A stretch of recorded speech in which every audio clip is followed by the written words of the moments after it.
Baik anak-anak, Assalamualaikum warahmatullahi wabarakatuh. Waalaikumsalam warahmatullahi wabarakatuh. Nah, sebelum kita memulai bacaan hari ini, baiknya kita memulai dengan membaca doa masing-masing terlebih dahulu. Baca doa mulai. Selesai. Nah, kan hari ini kita belajar tentang SKI, yaitu sejarah Islam. Nah, siapa kemarin yang masih ingat sama materi kemarin? Oke, nggak ada anak-anak ibu yang memperhatikan ibu ya kemarin ternyata.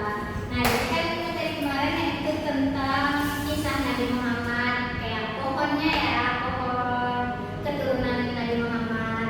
Nah, kalau sekarang yaitu kita di materi hijrahnya Nabi Muhammad ke mana ya sih? Ke Madinah. Ke Taif. Ya.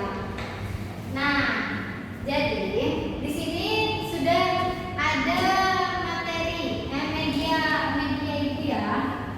Ini materi yang ibu ringkas. Karena kan kalau misalnya dalam buku kita tentang hijrah ini terlalu panjang, nanti anak-anak ibu tidak memahami, kurang memahami atau kurang mengetahui poin-poin penting dari hijrah ke Taif tersebut. Nah, ibu lagi, ini yang hijrah siapa? Nabi Muhammad. Oke.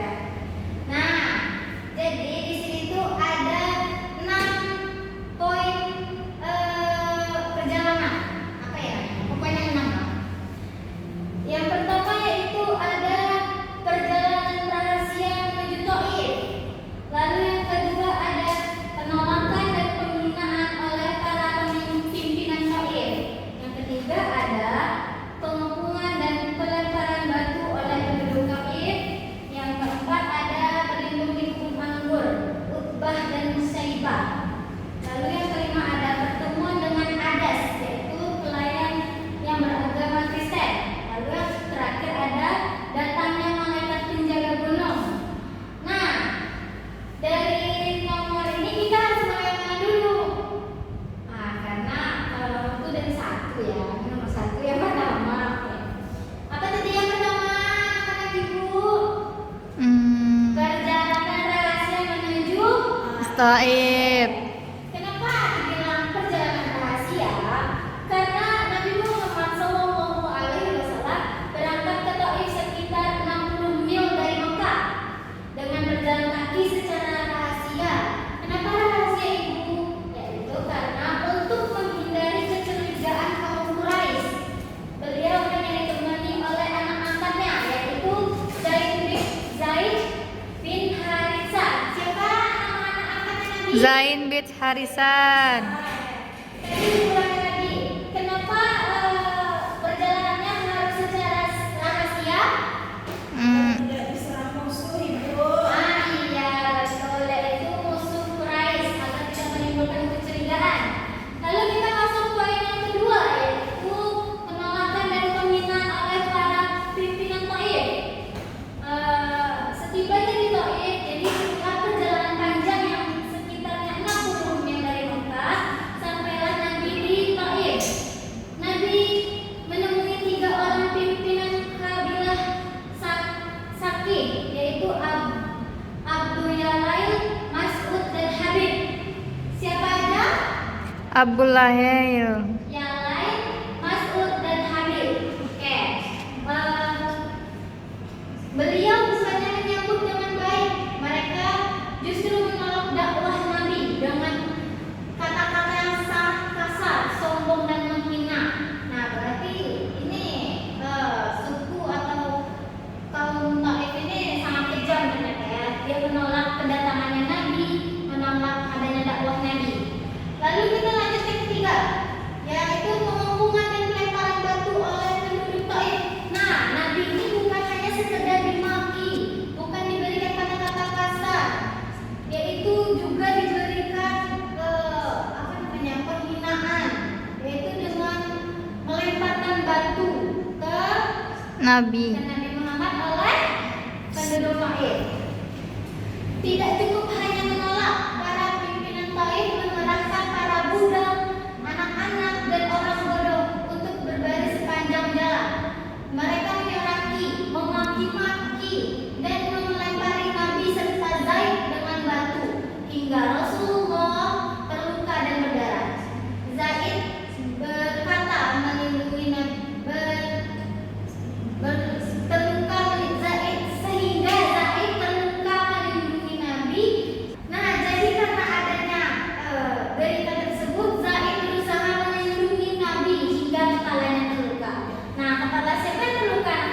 Zaid, Bu. Kenapa Zaid kepalanya terluka? Karena melindungi Nabi Muhammad, Bu. Dari serangan Taif ya, betul. Aduh, cepet-cepet. Lalu yang keempat kita masuk ke berlindung di kebun anggur Utbah dan Saibah. Karena setelah terjadinya pelemparan batu atau melukai Nabi lari ke yaitu berlindung di kebun anggur dalam kondisi terluka dan kelelahan. Nah, akibat apa terluka dan kelelahannya anak-anak? Karena lemparan batu dari suku Taif, orang Taif. Nabi dan Zaid berhasil melarikan diri dan berlindung di sebuah kebun anggur milik dua saudara pemuka Quraisy, yaitu Utbah dan Saibah. Siapa anak-anak? Utbah dan Saibah. Di sana Nabi beristirahat di bawah naungan pohon anggur dan memanjatkan doa yang sangat menyentuh hati kepada Allah Subhanahu wa taala. Lalu yang kelima yaitu pertemuan dengan Adas, yaitu pelayan yang beragama Kristen. Melihat kondisi Nabi, Utbah dan Saibah merasa iba. Mereka menyuruh pelayan mereka yang beragama Kristen bernama Adas. Nah, siapa nama pelayan Utbah dan Saibah? Adas, Bu. Adas ini apa tadi agamanya? Kristen. Kristen. Lalu sebelum makan Nabi mengucapkan apa? Hamdalah. Mengucapkan apa? Hamdalah, Bu, doa makan. Bismillah. Oke, boleh. Hal ini membuat Adas terkejut hingga menunduk. Hingga akhirnya mereka berdialog dan Adas pun memeluk Islam setelah mengetahui Nabi Muhammad adalah seorang Muslim. Nah, jadi setelah berbincang antara Nabi Muhammad dan pelayan tersebut, kenapa pelayan tersebut terkejut? Karena tidak disangka Nabi Muhammad adalah seorang yang beragama Islam. Dan mereka berdua berdialog sehingga Adas pun masuk Islam Masya dengan Nabi Allah. Muhammad. Oke, selanjutnya yaitu yang terakhir, datangnya malaikat penjaga gunung. Saat perjalanan pulang ke Makkah, malaikat Jibril datang bersama malaikat penjaga gunung. Siapa yang datang anak-anak? Malaikat Jibril, Bu. Dan Penjaga gunung. Malaikat menawarkan untuk menimpakan gunung Asyabaih kepada penduduk Taif sebagai hukuman. Namun Nabi yang penuh kasih sayang menolaknya dan justru mendoakan agar keturunan mereka tetap menyembah Allah. Nah, jadi penjaga gunung ini gunanya datang kepada Nabi itu untuk apa anak-anak? Untuk memberikan penolongan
Khadijah.